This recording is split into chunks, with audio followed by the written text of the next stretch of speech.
Hey you guys, it's Lauren. Welcome back to Lauren's Honest Reviews, where I review popular books and let you know if these books are actually worth your time. Now, today's video is going to be a roundup of some misses for me in the last year. And stay tuned because sometime in December, I'm going to round up all the books that I didn't think were worth the hype. But today's going to be a little snippet of that.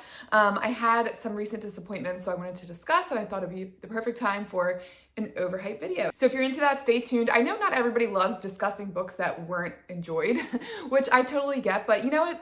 These books, you're spending your hard-earned cash on these if you didn't get them from the library, and you're also spending a lot of time on these books. So I just wanted to share my opinions. Of course, I always like to say these are my subjective opinions. And I should say, a lot of these books have thousands upon thousands of 5-star reviews on Goodreads, but they just weren't for me. And that's all I can say. So, all right, without further ado, let's go ahead and get right into it. All right, so first up, let's talk about The Dead Romantics by Ashley Poston.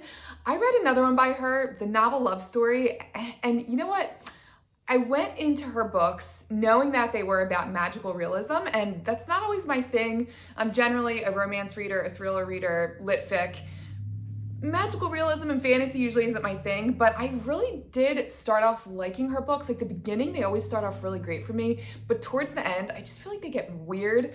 Now, you guys tell me, if you like The 7-Year Slip, maybe I'll give that one a try, but this one was also a big fail for me. So The Dead Romantics is about essentially a woman whose family owns a funeral home, and she essentially falls in love with a ghost, is the gist of it. But this woman, what was her name? Florence. So she has this gift of connecting with the dead. And at the beginning of the story, I actually found this really intriguing, and I wanted to know more about what she was seeing, what souls that have passed on that she was connecting with. I thought it was really interesting. But as the book went on, she develops this connection with this ghost, and things just get weird. And there's also this sense of doom and gloom because, okay, she's developing this nice romantic relationship with this ghost, but okay, this ghost is already dead. So it just a sense of doom and gloom the entire book for me. The ending was kind of sweet, I will say, but I just felt like dread the whole time I was reading this. And yeah, just a lot of awkward love scenes with a ghost, and I just didn't have a good time. I was cringing the entire time I was reading this book. All the Missing Girls by Megan Miranda. This is my first Megan Miranda book, and I want to continue to read more from her because I did find her writing immersive. I love an immersive author that really sets the scene and puts you into the story, but this story was so slow. And the way the plot was written, it was going back in reverse time. It was kind of like the events were leading up to the actual main event. So it kind of was getting confusing putting together the pieces, and I just found my mind just drifting the whole entire time I was reading this.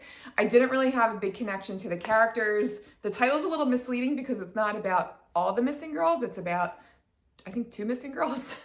So I don't know. I just felt like there was gonna be more to the story. There was a big part of the story that was left out, and the event is foreshadowed, but the event is never talked about. So it's this major piece of the story that you're just left wondering, like, what the heck happened?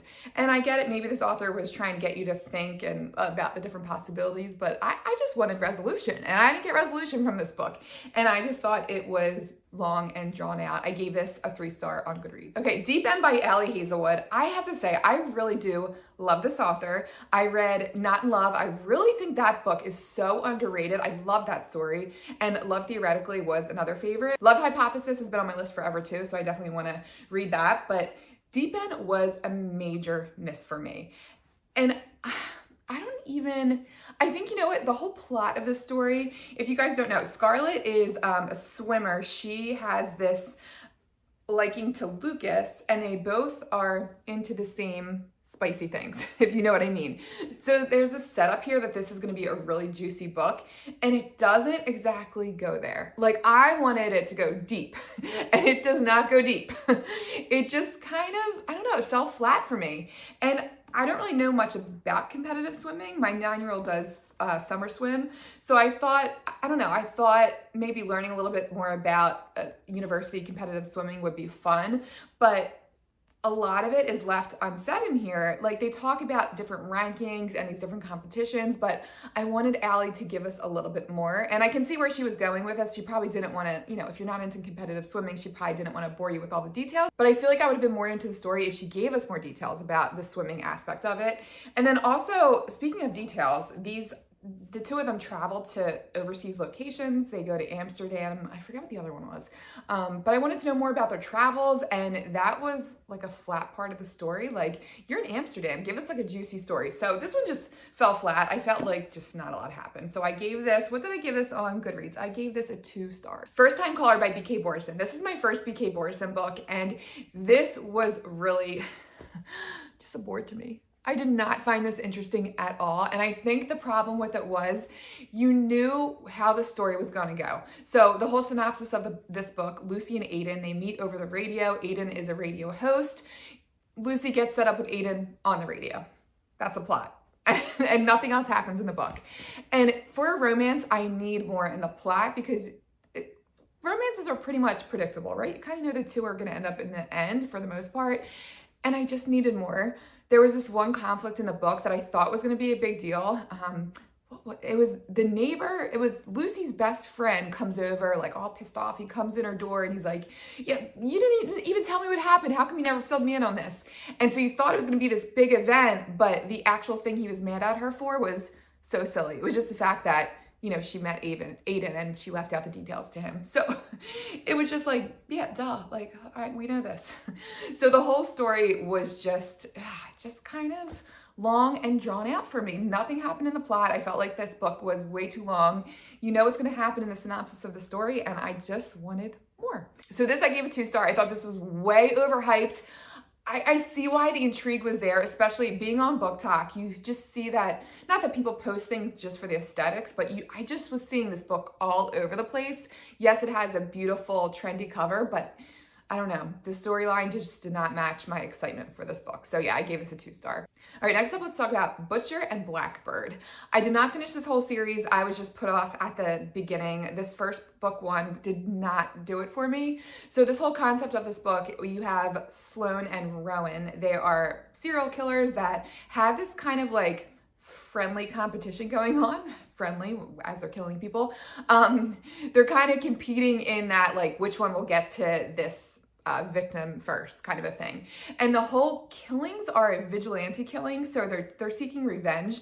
But another book that I wanted more from. This reminded me a lot of the series Dexter, which me and my husband love that series, but I felt like what made that series so fun was that, like, you got the backstory on all these crazy people that Dexter was seeking revenge on. Like, you knew the crazy murders that they did. You just knew the ins and outs of this victim. So like, when it happened, it was like a satisfying kill. But I need to know what happened in your childhood to make you this revenge seeking, vicious killer that you are. Like, there's no details on their childhood. I'm like, how do we expect to believe that these people are these vicious killers? And like, what's their motivation in this? I don't know. I needed more. So let me know what you guys thought of Butcher and Blackbird. I gave this a 2 star on Goodreads. I know in the minority, a lot of people love this, but it just wasn't for me. All right, next up, this one's tough for me because Aline's writing is really fun. I love a beach read. Aline Hildebrand's 28 Summers was a big fail for me, and I think this is way overhyped. So 28 Summers is about, let's see, what are the names of these two? Mallory and Jake. It's essentially the story of the 28 summer love affair between these two characters, Mallory and Jake. And yes, while the flashbacks to these summers were really sweet, another book, it was just like doom and gloom the entire time. The setup at the beginning of the book is the fact that Mallory is on her deathbed. So it's kind of like I don't know, my anxiety at the beginning was kind of heightened. I'm like, this does not seem like it's going to be a fun book. And it just wasn't to me. It was not fun because another book that you just felt a sense of dread the entire time. Again, their experiences each of these summers was really sweet, and I did enjoy I liked the flashbacks, but again, it was just the whole book was essentially stories of flashbacks, and I wanted more from the present, and you were left with wanting more from it. And I just didn't feel a sense of happiness reading this. And yes, there's so many stories that are heartwarming stories that pull at the heartstrings, and just even though they're sad, they like give a sense of resolution at the end of the book, and I felt no resolution at the end of this book. I just did not enjoy my time reading this.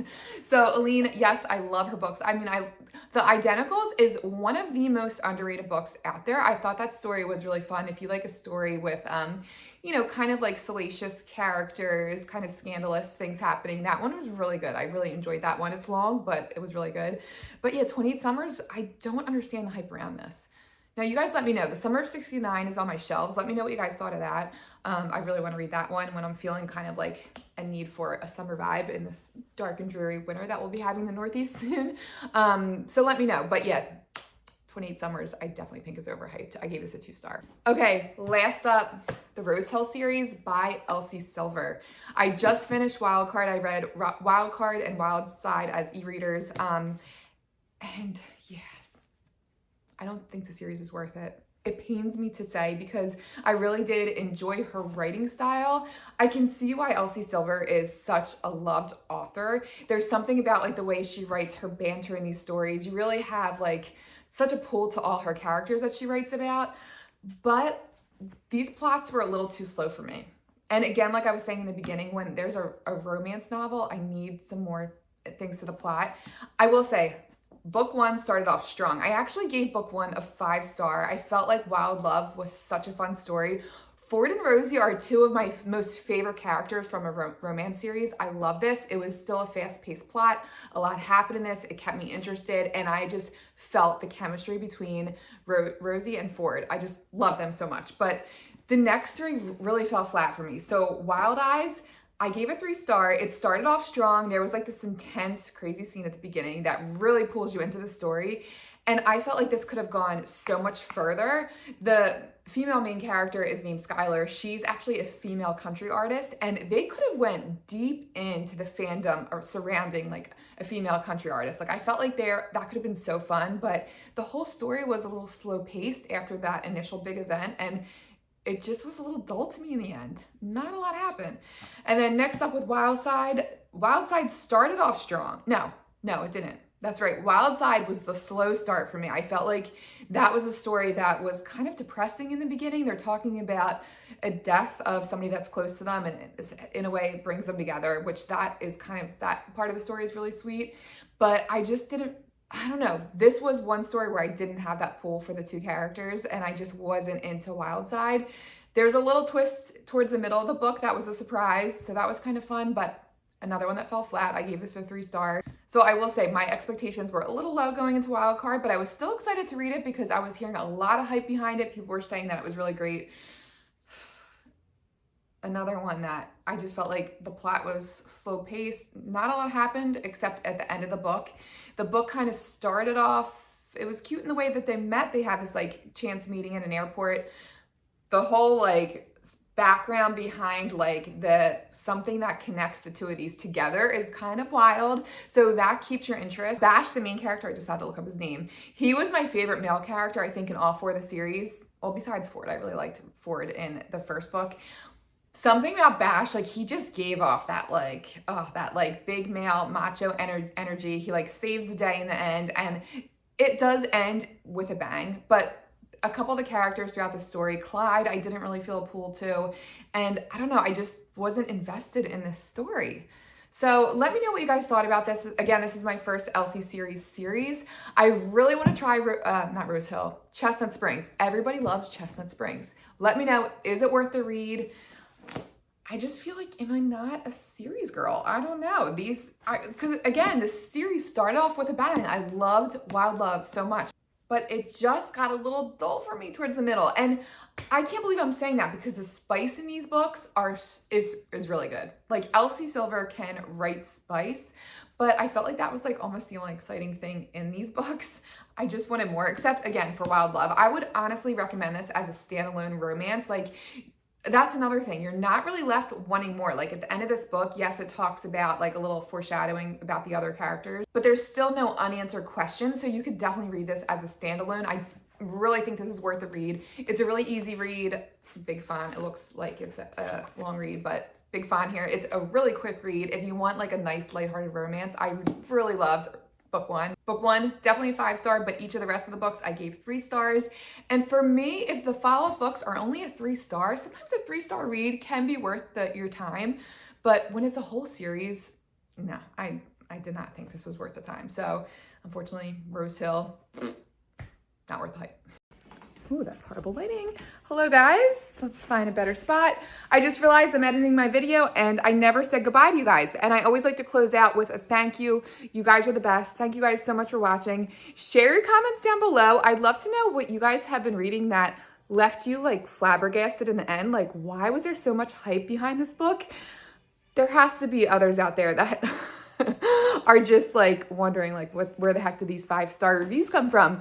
But I know everybody's subjective opinions are different. Like, we're all different here, but it's fun to gossip. And yeah, this isn't being critical of the authors. Well, I guess sometimes it is, but it's just fun to chat about what we liked and what we didn't like. So let me know what books out there you think are overhyped. And thank you again for watching. I'd love to see you guys over on my socials. I post mainly on TikTok, a little bit on Instagram here and there. So I'd love to connect with you guys over there on there as well. So thanks again for watching, and I'll see you guys in my next video.